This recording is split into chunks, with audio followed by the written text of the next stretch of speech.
उत्तराखंड मासिक current affairs Uttarakhand की सभी परीक्षाओं की तैयारी करने वाले छात्रों के लिए लाभकारी होगी। तो चलिए शुरू करते हैं। उत्तराखंड में समान नागरिक संहिता लागू।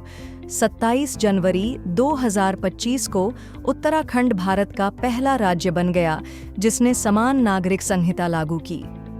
मुख्यमंत्री पुष्कर सिंह धामी ने इस संबंध में अधिसूचना जारी की और यूसीसी पोर्टल भी लॉन्च किया। यूसीसी सभी धर्मों में व्यक्तिगत कानूनों को मानकीकृत करता है, जिसमें विवाह, तलाक, विरासत और लिव इन रिलेशनशिप शामिल हैं। इसका उद्देश्य सभी नागरिकों, विशेषकर महिलाओं के लिए समान अधिकार सुनिश्चित करना है। साथ ही यह बहुविवाह, बाल विवाह और असमान संपत्ति अधिकारों जैसे मुद्दों को संबोधित करेगा। इसके अतिरिक्त विवाहों को कानूनी मान्यता सुनिश्चित करने के लिए अनिवार्य पंजीकरण की आवश्यकता होगी। यह संहिता संविधान के अनुच्छेद 342 में उल्लिखित अनुसूचित जनजातियों पर यूसीसी लागू नहीं होगा। आपको बता दें कि राज्य में यूनिफॉर्म सिविल कोड लागू करने हेतु 27 मई 2022 को रंजना प्रकाश देसाई की अध्यक्षता में एक विशेषज्ञ समिति का गठन किया गया था। प्रथम अंतर्राष्ट्रीय प्रवासी उत्तराखंडी सम्मेलन 12 जनवरी 2025 को देहरादून में प्रथम अंतर्राष्ट्रीय प्रवासी उत्तराखंडी सम्मेलन का आयोजन किया गया। इस सम्मेलन का आयोजन मुख्यमंत्री पुष्कर सिंह धामी की पहल पर किया गया ताकि उत्तराखंड के विकास में प्रवासियों की भागीदारी सुनिश्चित करके उनके अनुभवों का लाभ उठाया जा सके। इस कार्यक्रम में 17 देशों से आए प्रवासी उत्तराखंडियों ने शिरकत की। इस सम्मेलन में 4 प्रमुख सत्र उद्योग और स्टार्टअप, पर्यटन और वेलनेस, कौशल विकास और रोजगार, कृषि और जड़ी बूटी आयोजित किए गए। 38वें राष्ट्रीय खेल 28 जनवरी से 14 फरवरी 2025 तक उत्तराखंड में 38वें राष्ट्रीय खेलों का आयोजन किया गया। इन खेलों का शुभारंभ प्रधानमंत्री नरेंद्र मोदी ने 28 जनवरी 2025 को देहरादून में किया। दरअसल इन राष्ट्रीय खेलों को ग्रीन गेम्स के रूप में आयोजित किया जा रहा है, जो खेलों के साथ साथ स्थिरता को भी बढ़ावा देता है। इसका शुभंकर मौली, जबकि टैगलाइन संकल्प से शिखर तक है। वहीं राष्ट्रीय खेलों की मशाल तेजस्विनी ने 13 जिलों में 4000 किलोमीटर की प्रेरणादायक यात्रा पूरी की थी। इसमें भारत भर से 10,000 से अधिक एथलीट, अधिकारी और कोच एवं सर्विसेज जैसी संस्थागत टीमों ने भाग लिया और कुल 35 खेल प्रतियोगिताएं इसमें शामिल रहीं। ये प्रतियोगिताएं उत्तराखंड के 8 जिलों के 11 शहरों में आयोजित की गईं। नेशनल गेम्स 2025 की पदक तालिका में 68 स्वर्ण, 26 रजत और 27 कांस्य के साथ सर्विसेज शीर्ष पर रहा, जबकि महाराष्ट्र ने 54 स्वर्ण, 71 रजत और 76 कांस्य के साथ दूसरा स्थान हासिल किया। वहीं हरियाणा 48 स्वर्ण, 46 रजत, 57 कांस्य के साथ तीसरे स्थान पर रहा। इस तालिका में उत्तराखंड ने कुल 103 पदक जीते और 7वां स्थान प्राप्त किया। 38वें राष्ट्रीय खेलों में उत्तराखंड पुलिस में तैनात बागेश्वर जिला निवासी ज्योति वर्मा ने उत्तराखंड के लिए पहला मेडल जीता। ज्योति ने वुशु खेल में ब्रॉन्ज मेडल जीता। उत्तराखंड ने किया 6ठे वित्त आयोग का गठन। जनवरी 2025 में उत्तराखंड सरकार ने पूर्व मुख्य सचिव एन रविशंकर की अध्यक्षता में 6ठे वित्त आयोग का गठन किया। राज्य के पूर्व ISPS जंगपांगी और डॉक्टर MC जोशी इस आयोग के सदस्य होंगे तथा अपर सचिव वित्त डॉक्टर अहमद इकबाल को आयोग का सचिव बनाया गया है। राज्य के इस 6ठे राज्य वित्त आयोग का कार्यकाल 1 साल का होगा। ये आयोग 2026 से शुरू होने वाले 5 साल की अवधि के लिए अपनी सिफारिशें देगा।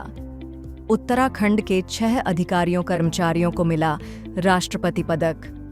26 जनवरी 2025 गणतंत्र दिवस के अवसर पर उत्तराखंड पुलिस के 6 अधिकारियों और कर्मचारियों को राष्ट्रपति द्रौपदी मुर्मू ने विशिष्ट सेवा पदक और सराहनीय सेवा पदक से सम्मानित किया।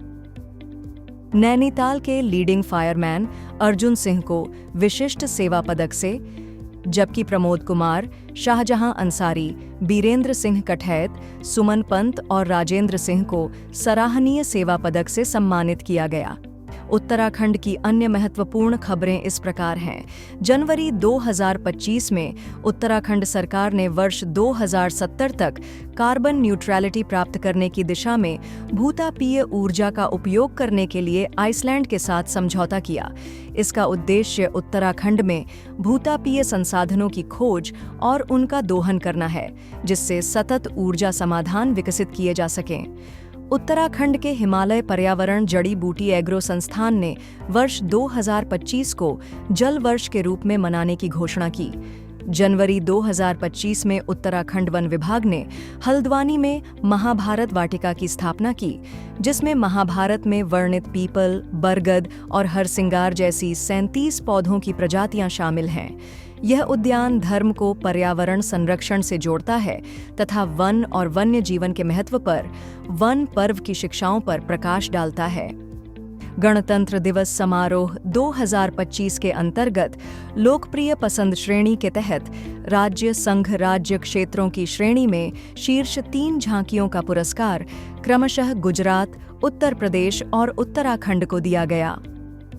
गणतंत्र दिवस 2025 के अवसर पर दिल्ली के कर्तव्य पथ पर उत्तराखंड की झांकी प्रदर्शित की गई। इस बार की झांकी का विषय सांस्कृतिक विरासत और साहसिक खेल था। उत्तराखंड की राधा बहन भट्ट एवं ह्यू और कोलिन गैंजर को साहित्य और शिक्षा पत्रकारिता में उनके अनुकरणीय कार्य के लिए वर्ष 2025 के पद्म श्री पुरस्कार से सम्मानित किया जाएगा।